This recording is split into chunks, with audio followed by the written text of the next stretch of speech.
Hi എല്ലാവർക്കും നമസ്കാരം. ഇത് ഒരു ഗ്രൂപ്പ് ഡാൻസിൻ്റെ കുറച്ച് ഭാഗങ്ങളും തിരുവാതിരക്കളിയുടെ കുറച്ച് ഭാഗങ്ങളും കൂടി ഉൾപ്പെടുത്തിക്കൊണ്ടുള്ള ഒരു ചെറിയ എപ്പിസോഡാണ്. കാരണം ഗ്രൂപ്പ് ഡാൻസ് എന്ന് പറഞ്ഞു കഴിഞ്ഞാൽ ഇതിൻ്റെ പാട്ടുകൾ നമുക്ക് യൂസ് ചെയ്യാൻ പറ്റിയ കോപ്പിറൈറ്റ് ഇഷ്യൂ ആണ്. ഇത് ഞാനൊരു പരീക്ഷണ അടിസ്ഥാനത്തിൽ ഇതിൻ്റെ കുറച്ച് ഭാഗങ്ങൾ ഉൾപ്പെടുത്തിയിട്ടുള്ളത് നിങ്ങൾക്ക് പരമാവധി എൻജോയ് ചെയ്യാൻ പറ്റുന്ന വിചാരിക്കുന്നു. അതുപോലെ തന്നെ തിരുവാതിരക്കളി എന്ന് പറഞ്ഞു കഴിഞ്ഞാൽ എൻ്റെ നാടായ കാട്ടൂർ, എടത്തിരുത്തി കാട്ടൂർ, അതിൽ കാട്ടൂർ അൽബാബ് സ്കൂളിലെ ടീച്ചേഴ്സിൻ്റെ തിരുവാതിരക്കളീന്. അപ്പോൾ എൻ്റെ നാട്ടിലുള്ള ആൾക്കാരാണ്. അവരെ നിങ്ങൾക്ക് പലർക്കും പരിചയം ഉണ്ടാവും. അപ്പോൾ എല്ലാവരും പരമാവധി വീഡിയോ കാണാൻ നിങ്ങൾക്ക് പറ്റാവുന്ന പോലെ നിങ്ങൾ വീഡിയോ മുഴുവൻ കണ്ടു കഴിഞ്ഞതിന് ശേഷം നിങ്ങളുടെ അഭിപ്രായങ്ങളൊന്ന് കമൻറ്റ് ചെയ്യുക. അതുപോലെ നിങ്ങൾക്ക് വീഡിയോ ഇഷ്ടമായാൽ ലൈക്ക് ചെയ്യുക, വീഡിയോ ഇഷ്ടമായില്ലെങ്കിൽ ഡിസ്ലൈക്ക് ചെയ്യുക.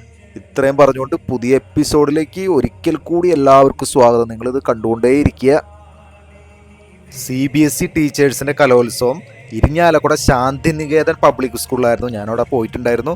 അവിടുത്തെ പ്രിൻസിപ്പളും സ്കൂൾ മാനേജ്മെൻറ്റും നല്ല രീതിയിലാണ് നമുക്ക് സപ്പോർട്ട് തന്നത്. അങ്ങനെയാണ് ഞാൻ എന്നെക്കൊണ്ട് ആവുന്ന വിധത്തിൽ പരമാവധി വീഡിയോസൊക്കെ അവിടെ നിന്നിരുന്ന ഒരുപാട് നല്ല പെർഫോമൻസുകളായിരുന്നു അവിടെ നമുക്ക് കാണാൻ സാധിച്ചത്. ടീച്ചേഴ്സ് എന്ന് പറഞ്ഞു കഴിഞ്ഞാൽ നമ്മുടെ ഇപ്പോഴുള്ള പിള്ളേരെക്കാളും ഒരു പടി മുന്നിൽ നിൽക്കുന്ന പെർഫോമൻസ് ആയിട്ടാണ് എനിക്ക് അവിടെ ഫീൽ ചെയ്തത്. അവിടെ ആ പ്രോഗ്രാമിന് പങ്കെടുത്ത എല്ലാ ടീച്ചർമാർക്കും ഹൃദയത്തിൻ്റെ ഭാഷയിൽ നന്ദി. അതുപോലെ ആ സ്കൂളിൻ്റെ പ്രിൻസിപ്പളിനും സ്കൂൾ മാനേജ്മെൻറ്റിനും അവിടെ നമ്മളുമായിട്ട് സഹകരിച്ച എല്ലാവർക്കും ഒരിക്കൽ കൂടി നന്ദി.